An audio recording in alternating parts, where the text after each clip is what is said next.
Join us. Let the fire cleanse you.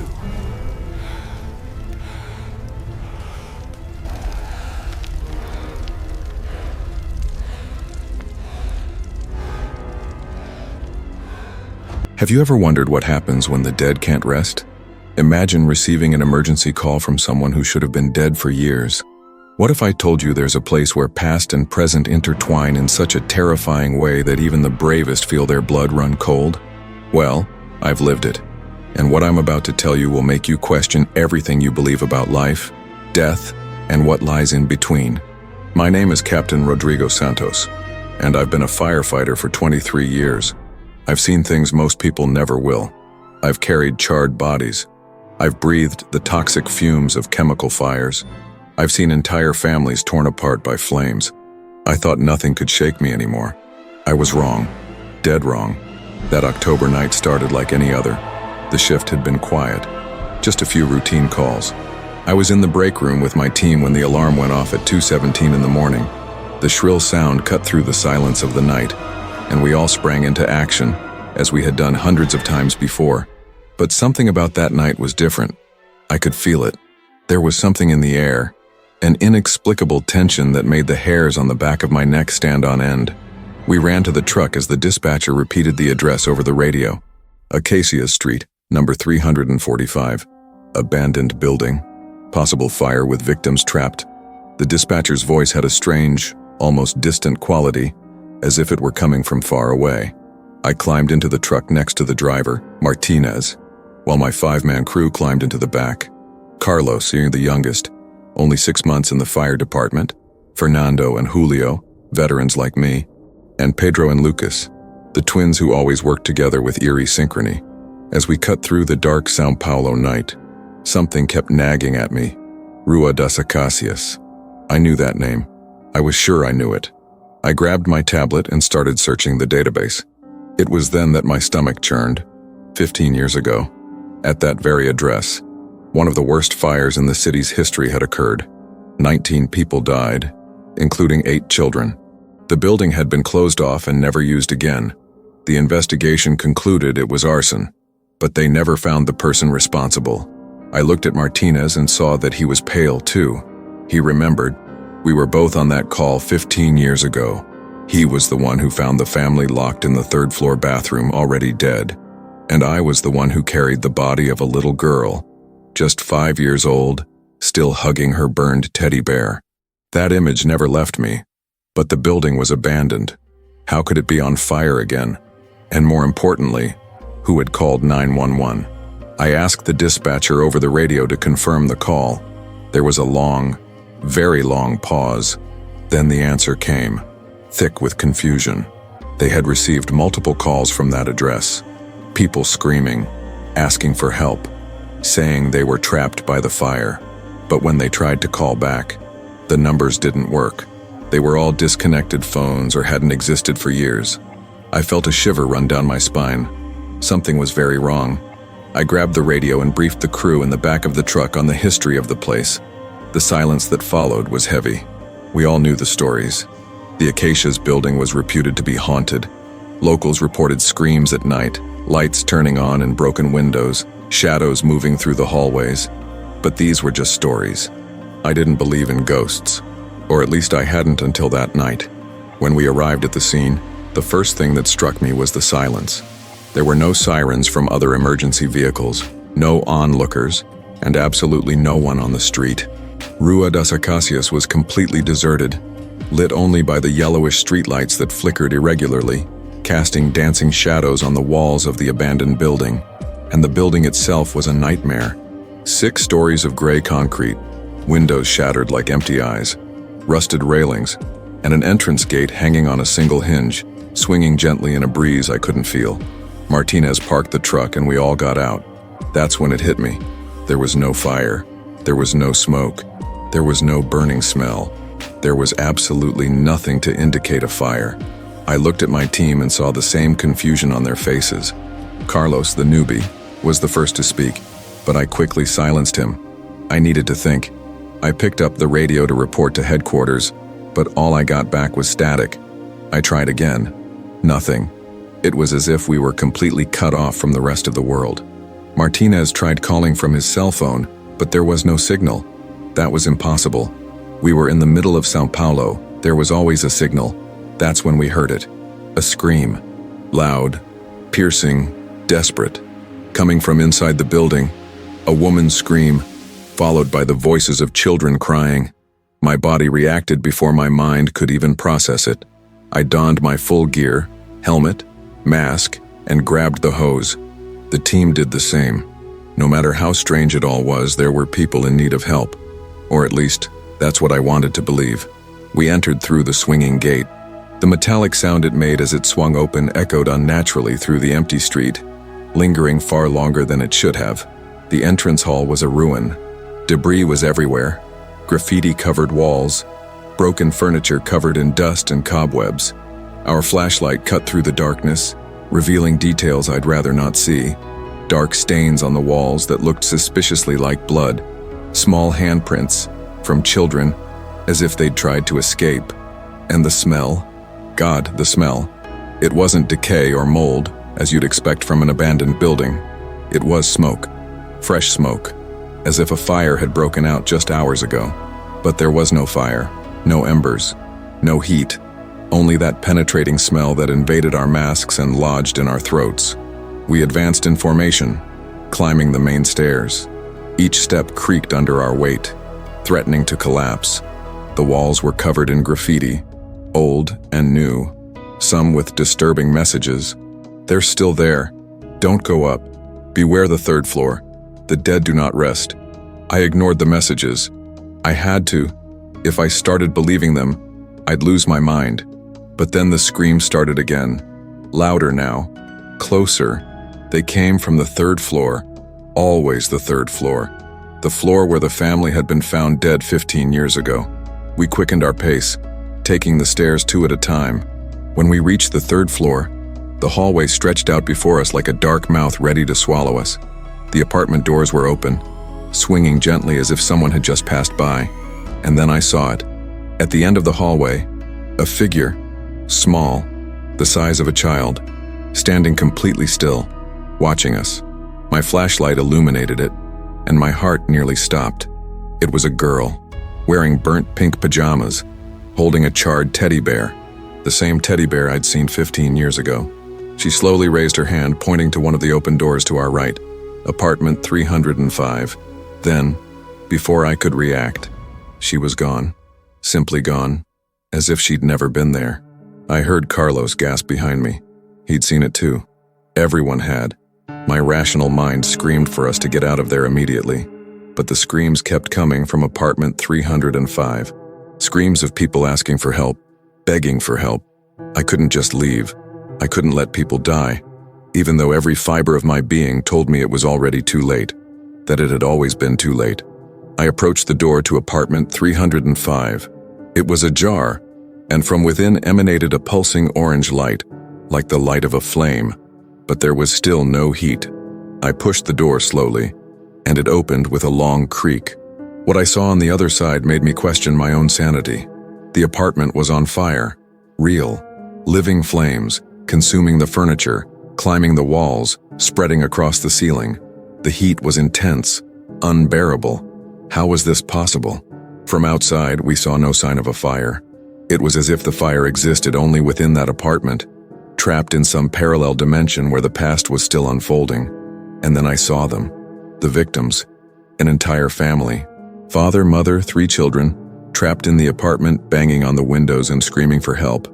But something was terribly wrong with them. Their clothes were burning, their skin was melting, but they kept moving, kept screaming. It was like watching a video on loop, the same horrific scene repeated over and over. The mother turned to me. Her eyes, empty and charred, fixed me. Her mouth opened in a silent scream, and then she spoke, but not with her mouth. The voice echoed directly inside my head. Why didn't you come? Why did you let us die? Where were you? I backed away, tripping over my own team. Fernando caught me before I fell. He was pale too, sweating inside his protective gear. He had heard it. Everyone had heard it. The voices weren't coming from outside. They were inside our heads. I tried to rationalize.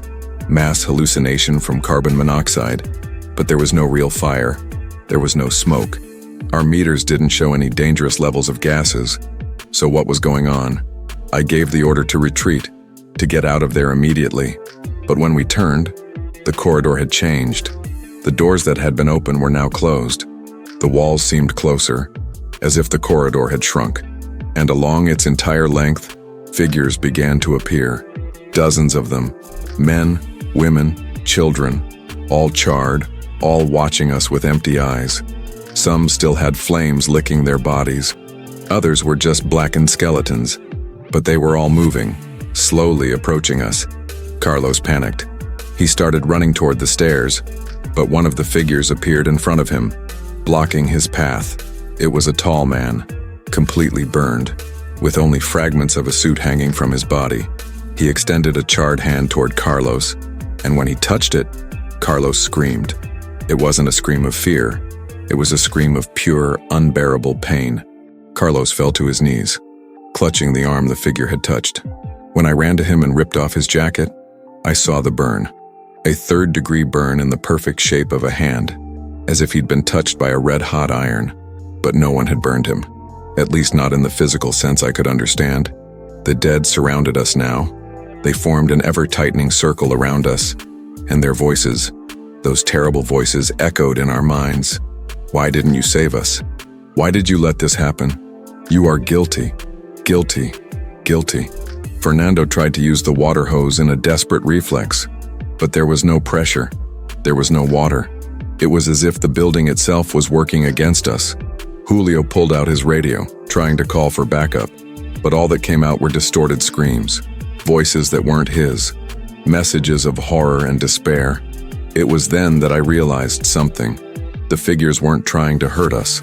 Not really. They were showing us what happened to them. The door to apartment 305 swung open, and we were pulled inside. Not physically. It was as if our consciousnesses were ripped from our bodies and forced to experience that night 15 years ago. I was in the shoes of the girl in the pink pajamas, waking up to the smell of smoke, running to my parents' room, finding them already trying to break down the door someone had locked from the outside, feeling the heat rising, the air becoming unbreathable, hugging my teddy bear as the flames began to consume everything, hearing my mother scream, begging for help, watching my father try to break the window with his bare hands, the glass cutting into his skin, but the iron bars preventing any escape. And then the flames reached us. I felt the pain. God, I felt every second of that unbearable pain. Skin burning, melting, lungs filling with toxic smoke. The agony of being conscious while your body turned to charred flesh. And worst of all, hope. The damned hope that someone would come to save us. The sound of sirens in the distance, thinking that help had finally arrived. But it was too late. Always too late. When I returned to my own body, I was kneeling on the hallway floor, vomiting into my mask. I ripped it off desperately, choking, trying to clear my lungs of the horror I'd experienced. My team was in the same state. Everyone was on the floor, shaking, crying, reliving the last agonizing moments of people who had died there. But the figures weren't finished with us yet. The man in the charred suit approached me. This time, when he spoke, it wasn't inside my head. It was a real voice. Hoarse, destroyed, but real. You need to know the truth. You need to understand why we're still here. He showed me, not with words, but with visions that invaded my mind. The fire wasn't accidental. It was arson. We already knew that. But what they never discovered was that someone inside was responsible. The building's superintendent, a man with psychological problems who had been fired a week earlier. He returned that night, poured gasoline in the hallways, locked the doors from the outside, and set the fire. 19 people died, and he was never caught, never tried, never paid for his crimes. The figures showed me where he was now, living just 3 blocks away, under an assumed name, sleeping peacefully every night while his victims were trapped in that building, reliving their own murder over and over again, trapped between worlds because justice was never served. And then they made me an offer. They wanted the truth to come out. They wanted whoever was responsible punished. Only then could they rest. But if we refused, if we left and forgot what we'd seen, They would haunt us. Not just me, but my entire team. We would be haunted by them until the day we died. And when we died, we would be trapped there with them, experiencing the same endless cycle of horror. It wasn't a choice. It was never a choice. I nodded, agreeing to do as they asked. The tension in the air instantly eased. The figures began to retreat, heading back to the apartments they'd come from. The last to disappear was the girl in the pink pajamas. She looked at me with those empty eyes and whispered one last thing. "Thank you." The hallway returned to normal. The open doors swung gently.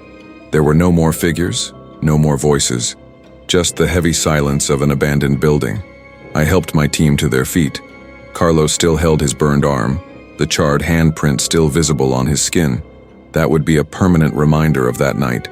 We would all have our own permanent memories. We walked down the stairs in silence. No one spoke. What could we say? How could we explain what had happened? When we left the building, the world outside had returned to normal. Cars passed by on the street. People walked on the sidewalks. The noise of the city had returned. It was as if we had been in another dimension, isolated from the normal flow of time and space. We returned to the barracks in silence. The radio worked again. Our cell phones regained signal, but none of us tried to report what had happened. Who would believe us? We would write in the report that it was a prank, that there was no fire, that the building was empty, and we would go on with our lives, carrying that secret like an invisible scar. But I couldn't just forget. Not after what I'd seen, what I'd felt. I spent the next few days investigating on my own. I searched for old records, interviewed longtime residents, sifted through police files that must have been buried for years. And I found it. I found the caretaker. His name was Roberto Mendez, but now he lived as Roberto Silva. Same face, same person, but a different last name. He had moved to a different neighborhood, but not far away, as if he couldn't completely distance himself from the crime scene, as if something was pulling him back. I gathered all the evidence I could find. Employment records showing he'd been fired a week before the fire, testimonies from neighbors who'd seen him prowling the building the night of the fire, circumstantial evidence that, taken alone, proved nothing, but together painted a clear picture. I took it all to a detective I knew, someone who trusted me enough to at least take a look. It took 3 weeks, but they succeeded. They found new physical evidence, traces of gasoline on clothes he had stored, records of fuel purchases that night. It was enough for an arrest. Roberto Mendez, or Silva, was arrested on a rainy November morning. When the police raided his home, they found him sitting on his bed, smiling, as if he had been waiting, as if he knew this day would eventually come. During the interrogation, he confessed everything. They didn't need to press him. It was as if he wanted to tell, as if he'd been carrying that secret for too long and was relieved to finally let it out. He described how he planned it all, how he poured the gasoline, how he locked the doors, how he lit the match and watched from afar as the building was consumed by flames. And when they asked why he'd done it, he simply said they deserved it. The residents had complained about him, had called for his resignation, had ruined his life. So he ruined theirs. The trial was swift. The evidence was overwhelming. Roberto Mendez was sentenced to 19 consecutive life sentences, one for each life he had taken. Justice was served, or at least the human version of justice. That night, after the verdict, I returned to the Acacia's building. I don't know why. Maybe I wanted to confirm that I had fulfilled my part of the agreement. Maybe I wanted to say goodbye. I entered through the swinging gate and climbed the stairs to the 3rd floor. The hallway was empty, silent. There were no figures, no voices. But when I arrived at apartment 305, the door was open. I entered slowly. The apartment was empty, clean, as if it had never been on fire. And in the center of the room, on a dust-covered old table, sat a teddy bear, unburned, undamaged, just a perfectly intact pink teddy bear. I picked it up and felt a wave of peace wash over me, a peace I hadn't felt since that terrible night. It was as if the souls trapped there had finally been freed, finally able to rest. Their revenge had been fulfilled, their justice served. They no longer needed to haunt that place. I took the teddy bear with me. I keep it to this day on a shelf in my office. It's a reminder that there are things in this world we can't explain, that death isn't always the end, that the dead are sometimes trapped, waiting, watching until justice is served. My team never spoke about that night. It's as if we made a silent pact to take that secret to the grave. Carlos requested a transfer to another unit 2 months later. I can't blame him. The burn on his arm healed, but the hand-shaped mark never disappeared. Fernando and Julio retired the following year. They said it was time to spend more time with their family, but I saw it in their eyes. They never wanted to face anything like that again. The twins, Pedro and Lucas, still work with me, but they've changed. They've become quieter, more cautious. They look over their shoulders when we enter abandoned buildings. And Martinez, my faithful driver, has developed the habit of praying before every call. He'd never been religious before that night, but now he carries a rosary in his pocket and mutters prayers under his breath as he drives through the dark city streets. As for me, I'm still a firefighter. I'm still saving lives, putting out fires, running toward danger when everyone else is running away. But now I carry a weight I didn't carry before. The knowledge that there are calls we can't answer, fires we can't put out, screams we can't silence. Because some fires burn forever, fueled not by fuel, but by injustice, by rage, by souls who can't rest. Sometimes, during the night, I wake to the smell of smoke. There's no fire anywhere, but the smell is there, penetrating, unmistakable, and I hear voices. Not the same voices from that building, but others. Other trapped souls, other unresolved tragedies, other buried secrets waiting to be unearthed. The Acacia's building was finally demolished 6 months after Roberto Mendez's conviction. The city decided it was time to erase that blight from the city's landscape. But the night before the demolition, dozens of people reported lights in their windows. Not fire, just soft lights, like candles, flickering in each apartment. And if you looked closely, you could see silhouettes, people standing at their windows, waving, saying goodbye. I was there that night. I couldn't help but be there. I saw the lights. I saw the silhouettes. And when the last light faded, I felt they were finally gone. 15 years trapped in that place, experiencing their own deaths over and over again, waiting for justice. And now they were free. But the story doesn't end there. It never really ends.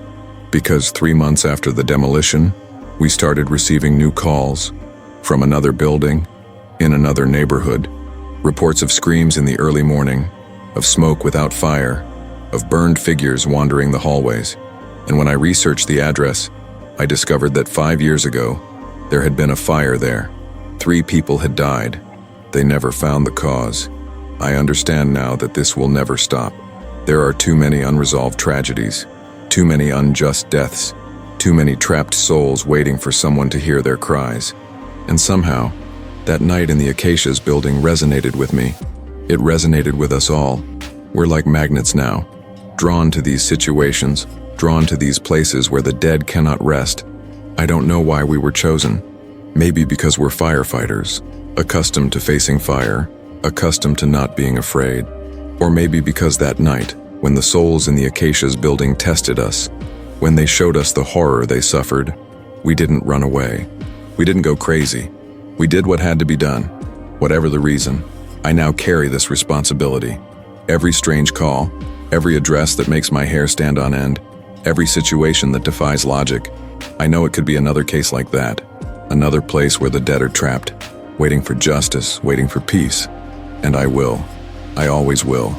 Because if I don't go, who will? If I ignore the screams, who will hear them? These souls deserve rest. They deserve peace. And if it takes a haunted firefighter to give it to them, then so be it.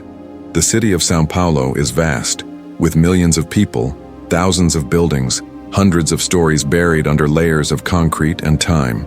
And somewhere in this vastness, at this very moment, someone is dying unjustly. A fire is being lit by criminal hands. People are being arrested, burned, killed, and their screams will echo forever until someone hears them. Maybe you'll be the next to hear it. Maybe you'll be the one who receives a call from a place that shouldn't exist anymore, from people who shouldn't be alive anymore. And when that happens, you'll have a choice. You can ignore it. You can run away. You can try to forget.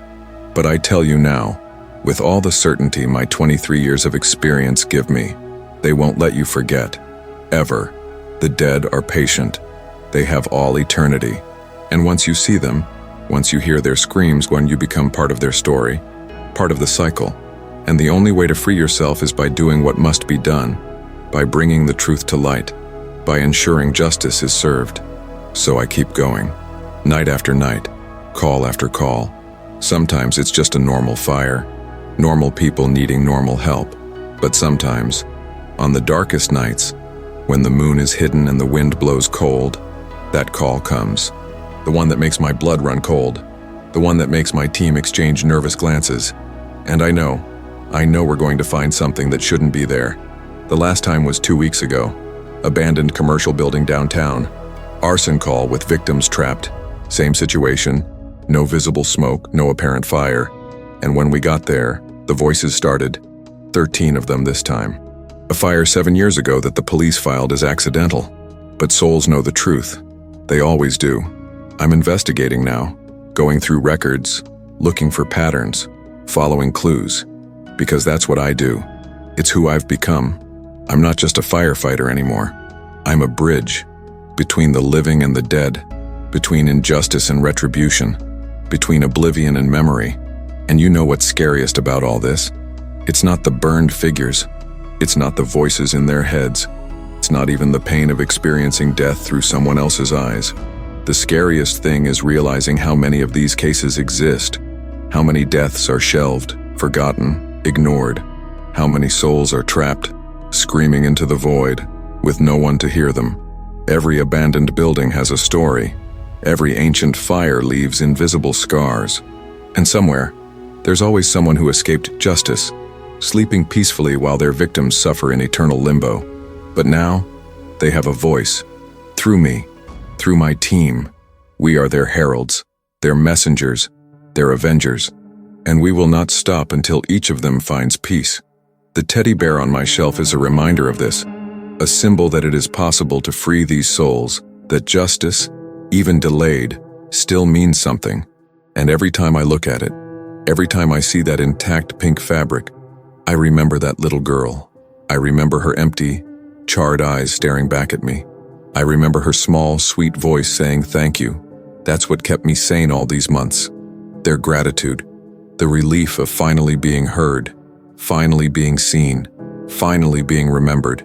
They're not just ghosts haunting a building. They're people. They were people, with names, families, and dreams. They deserve to be treated as such. So yes, I still answer the calls. I still enter abandoned buildings in the middle of the night. I still face things that defy all logic and reason, because someone has to. And for some reason, I don't yet fully understand that someone is me. My family thinks I'm obsessed. My wife begs me to ask for a transfer, to accept an administrative position, to stop putting myself in danger. She doesn't know the true danger. She doesn't know the weight I carry, the dreams I have, the voices I hear, and I can't tell her. I can't drag anyone else into this. I've already dragged my team into it. That's enough. But do you know what scares me more than any ghost? More than any vision of horror? It's the idea that one day, when I die, I myself might be trapped. That if I die unjustly, if I'm a victim of violence or neglect, my soul will also wander, screaming into the void, waiting for someone to hear. Will there be someone like me to answer my call? Someone willing to dive into the darkness, to face the impossible, to seek the truth no matter how terrible?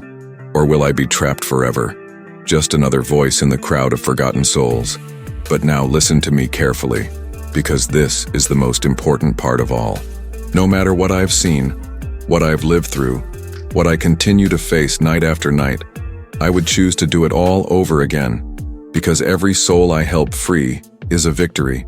Every injustice I bring to light is a blow against the darkness that seeks to bury the truth. The dead deserve justice as much as the living, maybe even more, because they can't fight for themselves.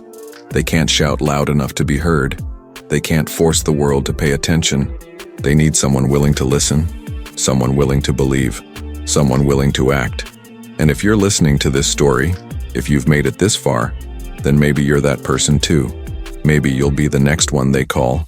The next one who gets a phone call from a number that shouldn't exist. The next one who hears screams coming from a place that should be empty.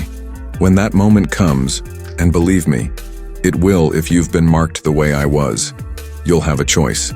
You can pretend you didn't hear, you can hang up the phone, you can drive in the opposite direction, but I guarantee you, they won't give up. They're persistent because they're desperate. And eventually, you'll have to face what you're trying to avoid. Or you can do what I did. You can enter through the swinging gate. You can climb the creaking stairs. You can open that door your rational mind is screaming at you to keep closed. And you can look into the eyes of the dead and promise to help them, to bring the truth to light, to do what the living have failed to do. It won't be easy. It will haunt you. It will change you. It will make you question your sanity and your faith, but it will also give meaning to everything. It will make you understand that there is more to this world than what we can see or touch. That justice is more than just words written on paper. That the dead are not truly dead while their screams still echo. And maybe, just maybe, when your time comes to leave this world, you won't be trapped. Because you will have lived with purpose. You will have fought for what's right. You will have been a voice for those who cannot speak. The clock reads 3:42 a.m. as I finish telling this story. Somewhere in the city, a phone is ringing. A dispatcher is receiving a call from an impossible address. A fire crew is preparing to head out into the darkness. And maybe, just maybe, they're about to discover what I've discovered. That fire isn't the only thing that never rests. That some calls come from places beyond our comprehension. And that the dead have infinite patience and a memory that never fails. So I leave you with these final questions, the same questions that keep me awake at night. If you died today, if you departed this world unjustly, with your story untold, your truth buried, your death ignored, how long would it be before you started screaming? How long would it be before you started searching for someone, anyone, who might hear you?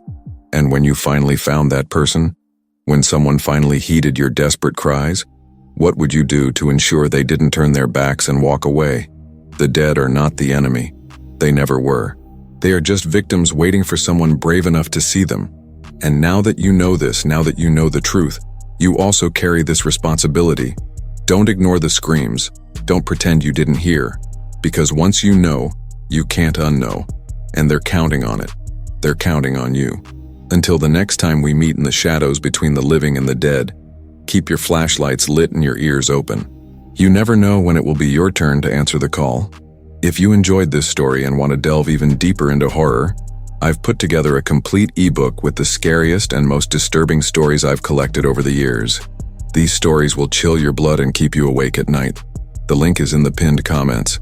Don't miss this opportunity to access all this exclusive horror content that goes beyond what you'll find here on the channel. The stories in the ebook are even more intense, longer, and more detailed. Check out the pinned comments and prepare for nightmares.